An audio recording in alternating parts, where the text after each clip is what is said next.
were arrested at San Francisco airport for ignoring deportation orders. At the same time, as you highlighted, really great reception from American travelers for ICE agents. Is there a PR aspect of this that can allow future deportations to go on with less protesting, less outrage? Yeah, it's amazing because by putting ICE there, look, the press was very unfair to ICE, so is everyone else. These are great American patriots. They have a tough job. They have to find murderers and take them out of our country. I wouldn't want to do it. You wouldn't want to do it. Most people wouldn't want to do it. They do it. And, 11,888 murderers, and that's murderers. That's not drug dealers. That's not lots of other things. It's not people from mental institutions. Entire jail populations were released from major countries and let into our country through the open border. And ICE has done an amazing job. I wouldn't want that job. It's a tough job, dangerous job. So what happens is, by putting them at the airport, and I did say, do me a favor, take off your masks. And they did. For that, not for when they're looking for some, cold-blooded killers and they're in the, but for that, and they did. They took them off. And the passengers, I see the interviews of people, they're saying, these are nice people. One person said, he's a very strong man, but he's a nice guy. He grabbed my bag. He helped a woman with a bag that she couldn't lift. And I'll tell you, I don't want to use the word rehab because there was nothing to rehab, but rehab from the press, because the press is so tough on them.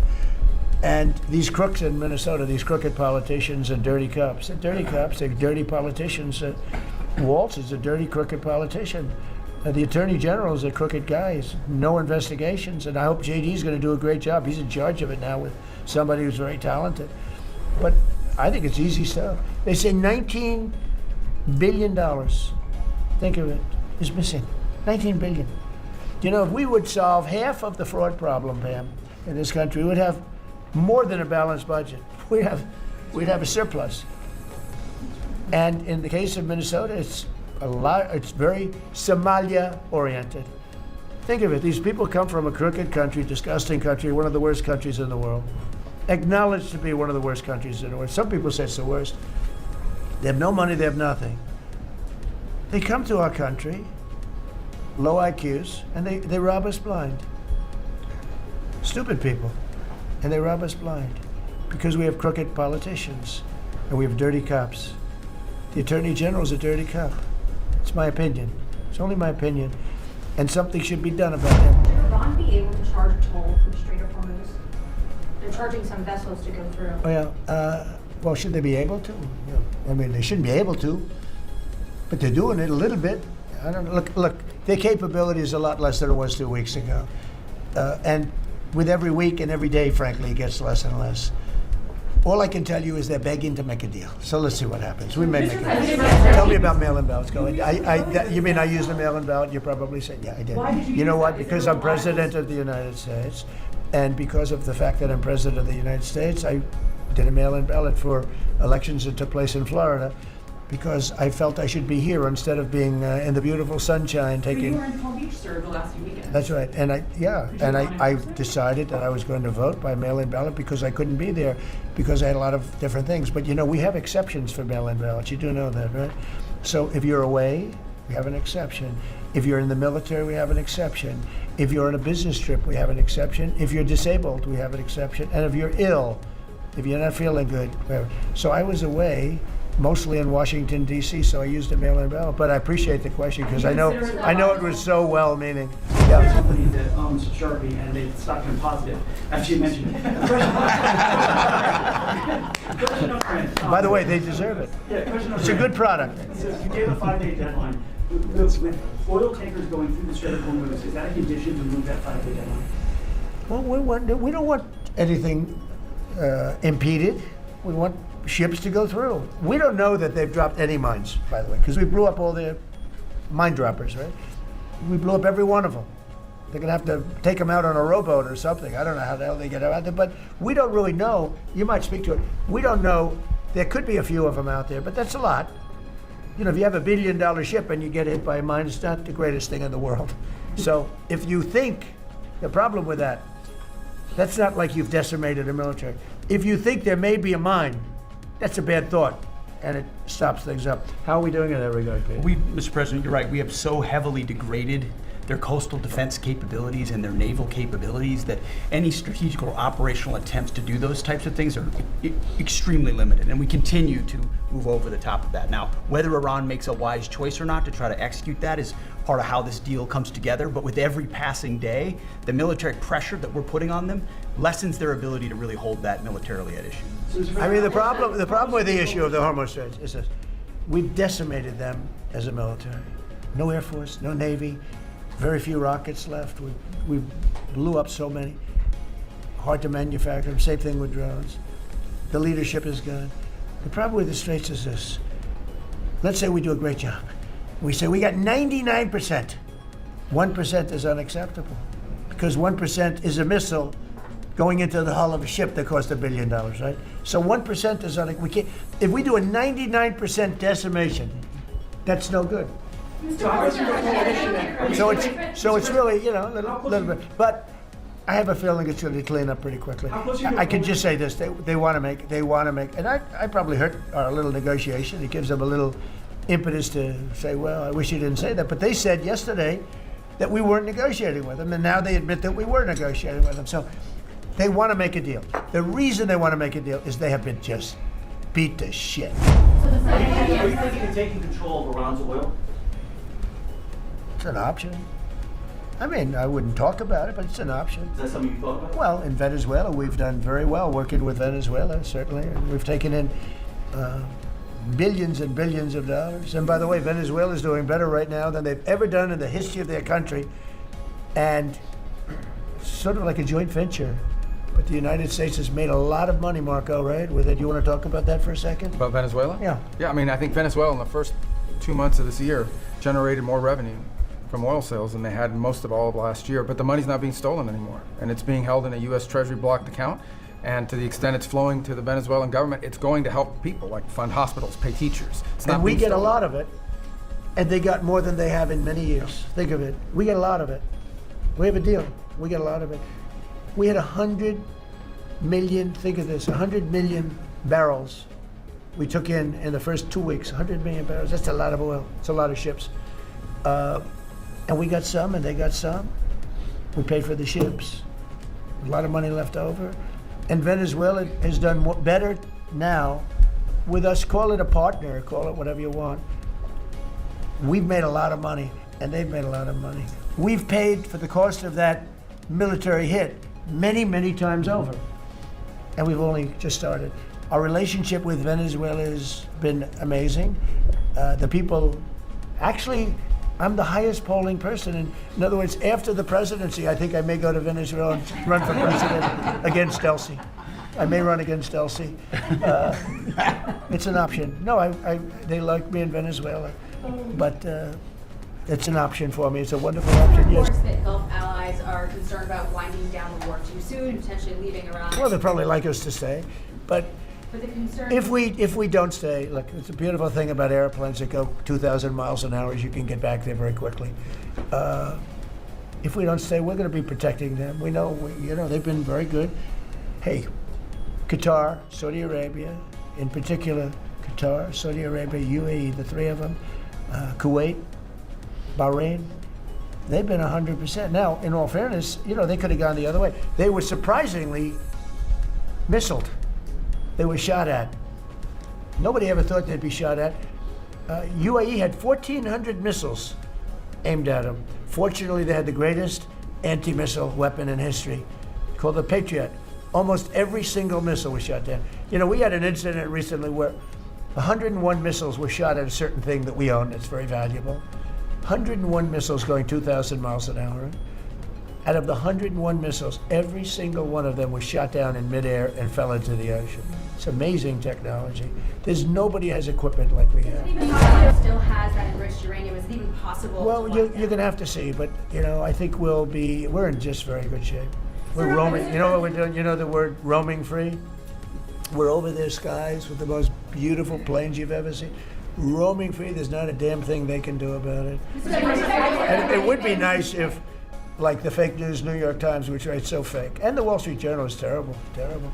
I mean, I read a story today that I'm desperate to make a deal. If I was desperate, he'd be the first to know. Pete, let's get the hell out of there. I'm the opposite of desperate. I don't care. I want to know. In fact, we have other targets we want to hit before we leave. We're hitting them on a daily basis. No, I don't talk about you. I can't talk about specifics.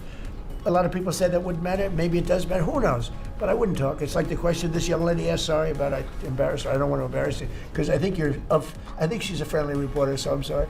But I can't say what we're going to do because if I did, I wouldn't be sitting here for long. They'd probably, what is it called, the 25th Amendment? They'd institute the 25th Amendment, which they didn't do with Biden, which is shocking. You said that they've got enough uranium to make 11 bombs. That's a very scary thing. So, well, it's again, I can't talk to you about that. You're asking me a question. You're essentially saying, will I go in and do something? I can't talk to you about that. Mr. President, we're looking at a coalition of ships to help, warships to help protect tankers. How close are you to getting that coalition? Well, we have a coalition for them, but they should have been up here a long time ago. And they're affected. The amazing thing is we don't need the Hormuz Strait. We don't need it. We don't need it at all. We have so much oil. Our country is not affected by this. We have twice the amount of oil as Saudi Arabia or Russia, and soon it'll be 3 times the amount. Chris, do you want to speak to that for a second? And that's correct. Our total oil production is greater than Saudi Arabia's plus Russia, and more than we consume in the United States. We're the largest. Pretty good. You know what they call it? Drill, baby, drill. Mr. President, Anything else you want to say? Well, and same thing for natural gas. We before your first term, we were the largest exporter of natural gas in the world. Today, we're just by far the largest. I mean, we're the largest importer. Now we're by far the largest exporter, and it's growing rapidly this year. New facilities are coming online. New production's ramping up. We're doing an amazing job. We get a lot of help from that man right over there. He's getting approvals done quickly and very environmental. He's an environmentalist, actually. He does a great job, but he gives you a fast approval or rejection. Do you have anything to say? Well, back on Venezuela, where Chris and I both had a chance to be there, I literally think they're going to put a statue to President Trump, and it's not a political statement, it's an actual thing. So. That would be a great honor. No, because it's like they view President Trump like Simon Bolivar. He's the liberator of a country, and this is a country where they love American baseball. You look on the street, they're wearing NBA jerseys, and Delcy and her team working with us, getting back. Chris and I both experienced it was the first time in Venezuelan history that they had the free press allowed to come on to essentially where the White House, the Palacio of Miraflores, and it was an emotional thing for people that had been for 20 years had never had a chance to be there. So whether it's and then production, it's showing up in production. The American companies that are coming back, most of those American companies have many American Venezuelan team members. One company in Houston's got 600 Venezuelan Americans that know more about reviving that industry. So their GDP is 1/4 of what it was before. They want to get back. They remember what it was. Their production on oil production is climbing towards 50% increase just in the 3 months we've been here. That flows to American refineries on the Gulf Coast, lowering the price of gas in America. So it's a Forget that. When are they going to do the statue? The hell with you. honest about how disappointed you are in Sir Starmer, particularly in relation to Iran. So I'm curious about your phone calls with him, how easy they might be. And also, were you surprised by... Are we talking about Starmer? Yeah. And are you surprised by how weak... I think he's a lovely man. I do. I think he's a lovely man. But I think he did something that was shocking. He didn't want to help us. And maybe in particular that country, we were the longest bond, the longest ally. Australia too. Australia was not great. I was a little surprised by Australia. I wouldn't say anybody was great other than the 5 countries in the Middle East. We never really had very much support. We spend trillions of dollars supporting countries. And this is Little League. This isn't the big league deal. This is sort of Little League pool for us. Look, we decimated them in a period of a week. In the first week it was over. In the first few days it was over. I think the Navy took us 3 days to essentially annihilate it. They weren't there. So if there's ever a big one, which I hope there's not, but if there's ever a big one, I don't think they're going to be there. And that's not fair, and we have to remember that as a country, because we spend trillions of dollars protecting Europe, protecting the countries of NATO. They weren't there for us.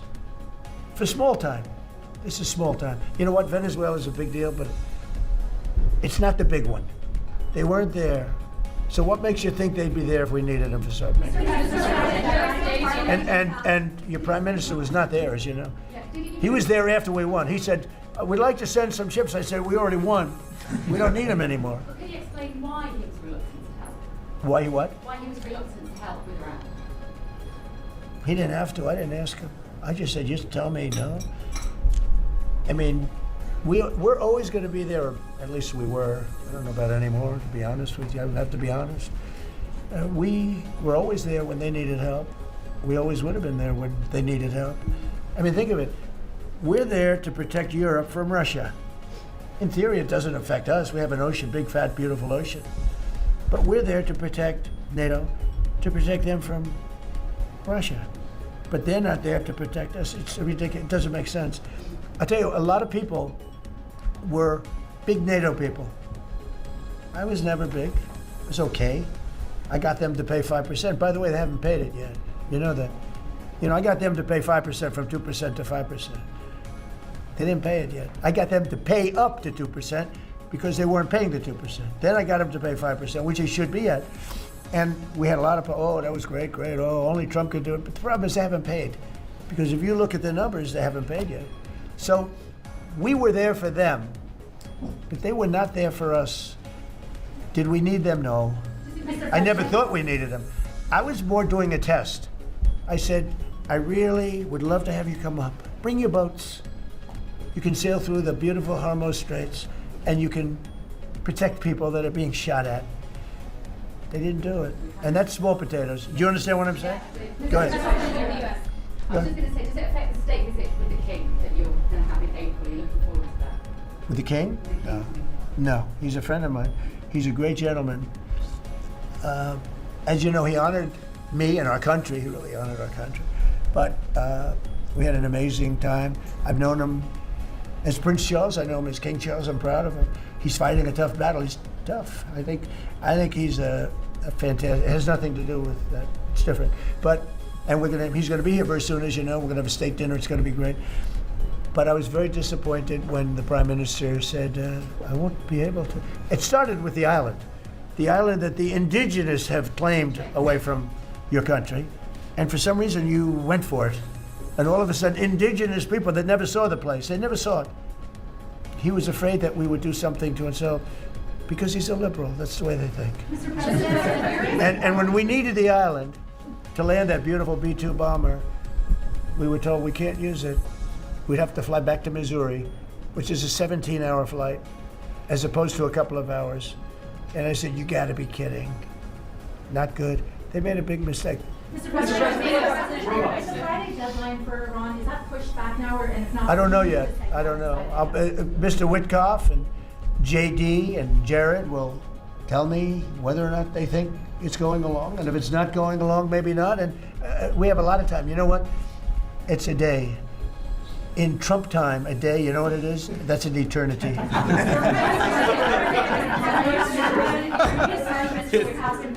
Say it, what? European Parliament just passed a major deportation plan. Some of the tenets of it are that member states can deport rejected asylum seekers to third countries regardless of whether they have a connection to it. It allows for detention periods of up to 2 years and also offshore return hubs or detention centers similar to ours. Who did this? Which country? European Parliament, and the vote was not close. It was 389 in Good. favor to 208 against. I'd vote with them, yeah. Europe is where you are now. Do you think that will move the needle with Democrats? I don't care about the Democrats. The Democrats hate our country.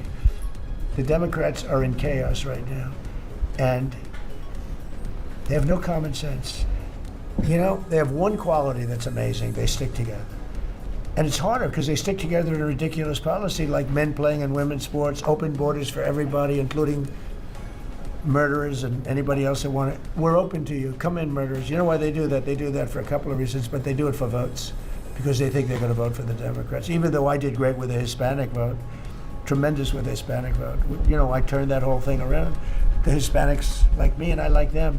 And you know, it's interesting with Hispanics. When I built the wall, everybody said, oh, that's going to ruin us for the Hispanic. It was just the opposite. They know all about immigration and they know all about death and crime, and they're smart people and they have common sense. They wanted to be protected from the people that were coming into our country. So You know, I won the election with a very tremendous Hispanic vote, and I think it's higher now than it was then. So we're a party of common sense. The Democrats are a party of insanity. They're a party that will destroy our country. If I didn't win this election, I believe our country would have been destroyed by now. 1 year, that's all it would have taken. If you had Kamala or Sleepy Joe, either one, it wouldn't have mattered. They're the same thing. Two sleepy people, two stupid people. I believe, and by the way, Gavin Newsom, who is one of the candidates, I believe he took himself out of the running when he says he suffers from mental disability. And a reporter said it was terrible that I talked that way about somebody with mental disability. I said, I have no problem with it, but I don't want a person with mental disability to be my president. I mean, you don't want to have a person with mental disability being your president. And Gavin Newsom said that he can't read a speech. He can't do almost anything. And then he said he's as dumb as all the people in the room. And he got accused of being a racist, which was an amazing thing. I thought it was the worst interview I've ever seen anybody give. He's actually a very stupid person. So I believe he's out of the running. I think that statement, that interview, he admitted that he's a stupid person. I don't want a stupid person being president. You know, I'll say it right now. I say it because no press never reports it. I'm the only president that ever took a cognitive test. I took it 3 times. It's actually a very hard test for a lot of people. It wasn't hard for me. But it's a cognitive test. It starts off with an easy question. And by the time you get to the middle, it gets tougher. By the time you get to the end, very few people can answer those questions. They get very tough, mathematical equations and things. I took it 3 times. I aced it all 3 times in front of numerous doctors that I have no idea who they are. And I was told when I went in, they said, Doc Ronnie told me this. My current doctors were fantastic doctors. They said, well, if you take it, you know, it's Walter Reed. It's essentially a public hospital. And if you do badly, it's probably going to get out. But I aced it. I got them all right. And one doctor said, I've never seen anybody get them all right. I've been doing the test for 20 years. I want people, I would love to see anybody that's a president or a vice president or anybody that has any chance of being a president, I would like to see them take a cognitive test. Because we had a man in this office that had no clue what was happening. And let me give you a little secret. He wasn't a smart man 30 years ago. And I'll tell you about President Obama. He wasn't a smart man either. I know all about him. He wasn't a smart man, highly overrated. He was a great divider. And our country can't go through that anymore, can't go through. We have done an amazing job. I had to do a little stopover. I call it an excursion. I had to do a little stopover in Iran, and we had to knock the hell out of them because our country would not have been safe. The world wouldn't have been safe. I've done a great favor for the world. The world has not been reciprocal, because when I told NATO, where we give billions and billions of dollars, trillions over the years, I said, do you mind coming up and giving us a little hand with the streets? Send up some. They didn't want to get involved. And I believe that's going to cost them dearly. Thank you very much, everybody.